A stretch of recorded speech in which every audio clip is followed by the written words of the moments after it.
जी बिस्मिल्लाहिर्रहमानिर्रहीम।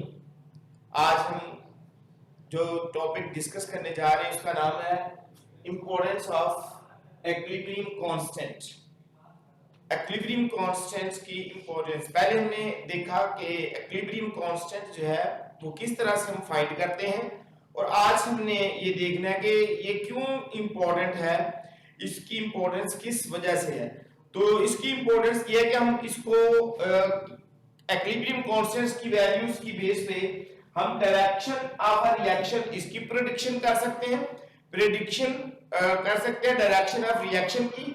इसके अलावा प्रेडिक्शन कर सकते हैं एक्सटेंट ऑफ रिएक्शंस की, कि किस हद तक हमारा रिएक्शन जो है वो कंप्लीट हो चुका है।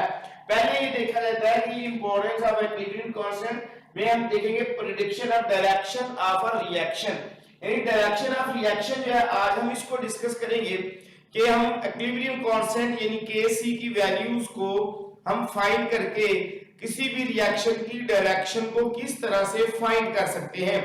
अगर हम इसकी डेफिनेशन देखें, direction of a reaction at particular movement पे हमने डायरेक्शन ऑफ रिएक्शन जो फाइंड करनी है। कैसे फाइंड करनी है? Can be predicted bye inserting concentration of constant and products, यानी प्रोडक्ट्स और रिएक्टेंट्स की कंसंट्रेशन को हम ऐड करेंगे, इंसर्ट करेंगे किसमें? At particular movement in equilibrium expression. Equilibrium expression के अंदर हमने कंसंट्रेशन ऑफ रिएक्टेंट्स और प्रोडक्ट्स इंसर्ट करेंगे, तो उससे जो हमें वैल्यू आएगी उसे हम Kc की वैल्यू कहेंगे, और वो Kc जो है वो एक्विलिब्रियम पे आएगा। लेकिन अगर एट पर्टिकुलर मूवमेंट पे आएंगे तो उसको हम रिएक्शन कोएफिशिएंट का नाम देंगे। अगर हम पर्टिकुलर मूवमेंट की बात करेंगे तो पर्टिकुलर मूवमेंट में एक्विलिब्रियम कांस्टेंट की बजाय उसे हम क्या कहेंगे? रिएक्शन कोएफिशिएंट का नाम उसको देंगे। अभी हम इसको एक्सप्लेन करते हैं एग्जांपल के जरिए से। दोबारा सुनिए, ये हमारे पास जो डेफिनेशन इसकी, direction of a reaction at particular movement can be predicted by inserting concentration of reactants and products। Reactant और प्रोडक्ट कंसंट्रेशन को हमने कहां पे लगाना है? At particular movement in equilibrium expression. किसी एक्विलिब्रियम एक्सप्रेशन पे हमने लगाना है इसको। जब एक्विलिब्रियम एक्सप्रेशन पे लगा के जो वैल्यू हमारे पास आएगी उसको वैल्यू को हम कहेंगे रिएक्शन कोएफिशिएंट। ठीक है जी, क्योंकि ये एक्विलिब्रियम पे नहीं आई, तो अगर एक्विलिब्रियम पे जो वैल्यू आएगी वो तो हमारा एक्विलिब्रियम कांस्टेंट होगा। लेकिन अगर किसी पर्टिकुलर मूवमेंट पे वैल्यू आ रही है तो उस वैल्यू को हम रिएक्शन कोएफिशिएंट का नाम देंगे। इसको एग्जांपल के जरिए से हम एक्सप्लेन करते हैं। इस तरह से देखिए, हमारे पास हाइड्रोजन और आयोडाइड है, ठीक है, जब ये रिएक्शन करते हैं हाइड्रोजन आयोडाइड बनता है, और एट एक्विलिब्रियम जब रेट ऑफ फॉरवर्ड और rate of reverse reaction equal आ जाते हैं तो उस वक्त हम एक्विलिब्रियम एक्सप्रेशन के अंदर वैल्यूज लगाएंगे, तो हमारे पास वैल्यू जो आएगी 57 आएगी 700 केल्विन टेंपरेचर पे। ठीक है, अब देखें, फर्ज करें हमने यहां पे इसकी जो वैल्यू है इसको हम इस तरह से लिखेंगे, Kc is equal to hydrogen iodide और उसके बाद हाइड्रोजन आयोडीन। ठीक है, अब कहते हैं अगर हम एक्विलिब्रियम कांस्टेंट पे, ये हमारे पास एक्विलिब्रियम एक्सप्रेशन है कि हम ऊपर प्रोडक्ट लिखते हैं और नीचे हम रिएक्टेंट्स की कंसंट्रेशन लिखते हैं। ऊपर हमें कंसंट्रेशन ऑफ प्रोडक्ट लिखनी है और नीचे कंसंट्रेशन ऑफ रिएक्टेंट्स। यहां पे देखिए, ऊपर हमने कंसंट्रेशन ऑफ प्रोडक्ट और यहां पे कंसंट्रेशन ऑफ रिएक्टेंट्स लिखी है। कहता है अगर एक्विलिब्रियम पे इसकी वैल्यूज देखें तो हमारे पास वैल्यू आती है 700 डिग्री सेंटीग्रेड टेंपरेचर पे। ठीक है जी, ये 57 वैल्यूज की आ जाती है। ये वैल्यू जो है Kc की वैल्यू है। इसका मतलब ये है जब हमारा रिएक्शन एक्विलिब्रियम पे आ गया, इनके रेट ऑफ फॉरवर्ड और रेट ऑफ रिवर्स रिएक्शन जो है जब इक्वल हो जाएंगे तो उस वक्त हमारे पास जो Kc की वैल्यू आएगी उसको हम एक्विलिब्रियम कांस्टेंट कहेंगे। ठीक है, ये हमारी एक्विलिब्रियम कांस्टेंट की वैल्यू आ गई है। अब इसका हमें क्या फायदा है? एक्विलिब्रियम कांस्टेंट की वैल्यू आ गई, इसका हमें फायदा क्या है? कहते हैं इसका फायदा हमें ये है कि हम इससे किसी भी रिएक्शन की डायरेक्शन को फाइंड कर सकते हैं। अब वो रिएक्शन की डायरेक्शन को कैसे फाइंड कर सकते हैं? अब हमने पर्टिकुलर मूवमेंट की बात करनी है। अब हमने इक्विलिब्रियम कांस्टेंट, ये जो रेट ऑफ फॉरवर्ड और रेट ऑफ रिवर्स रिएक्शन है, यानी इक्विलिब्रियम पे बात नहीं हमने करनी, हमने अगर पर्टिकुलर मूवमेंट की बात करनी है। जब पर्टिकुलर मूवमेंट की बात करेंगे तो उस वक्त हम फॉर एग्जांपल के टाइम है, टाइम t में जो हाइड्रोजन की कंसंट्रेशन है वो 0.10 आती है।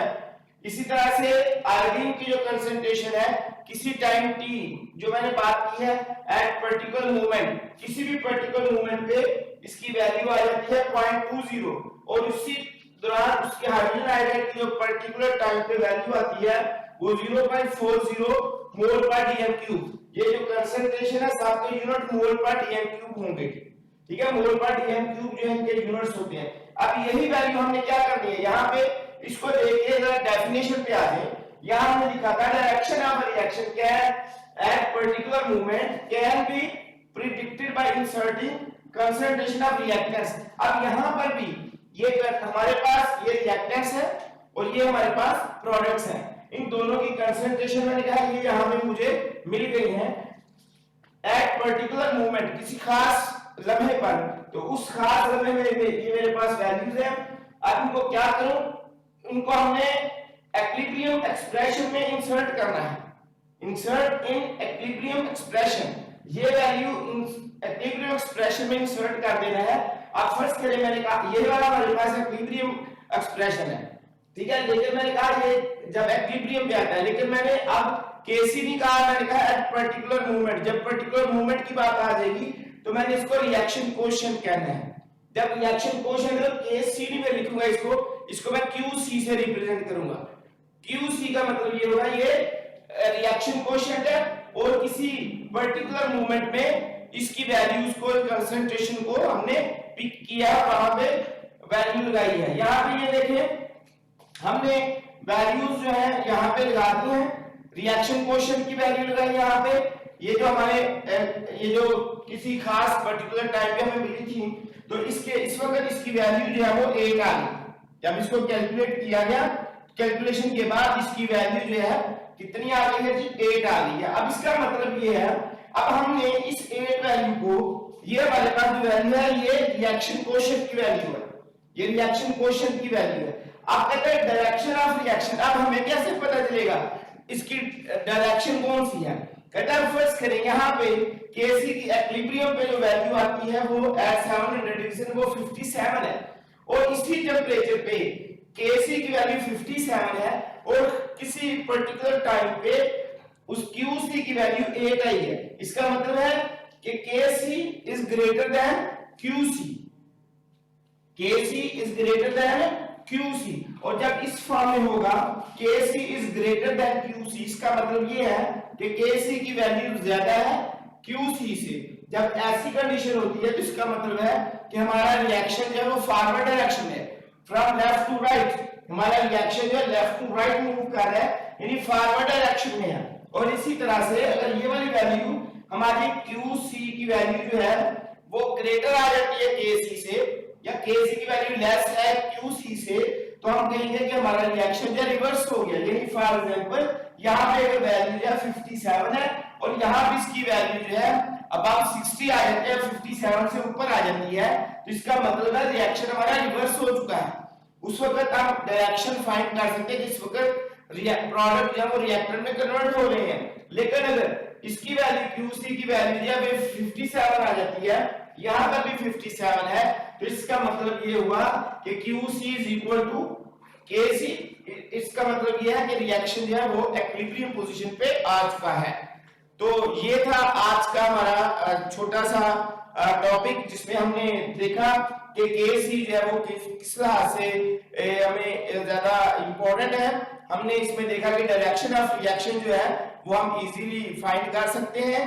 किसी भी पर्टिकुलर मूवमेंट के अंदर हम केसी की वैल्यू जो है पहले वो फाइंड करेंगे एट इक्विलिब्रियम पे, फिर किसी मूवमेंट पे हमने जो भी वैल्यूज हमें आएगी किसी पर्टिकुलर मूवमेंट में उसको उसके इक्विलिब्रियम एक्सप्रेशन में इंसर्ट करेंगे। इंसर्ट करने के बाद जो वैल्यू आएगी फिर केसी के साथ उसको कंपेयर किया जाएगा।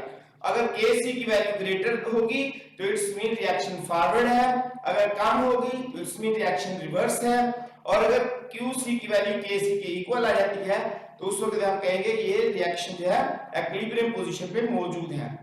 ये आज का लेक्चर है, इंशाल्लाह नए सबक के साथ फिर दोबारा हाजिर होंगे, तब तक के लिए इजाजत दीजिए। अस्सलाम वालेकुम रहमतुल्लाह।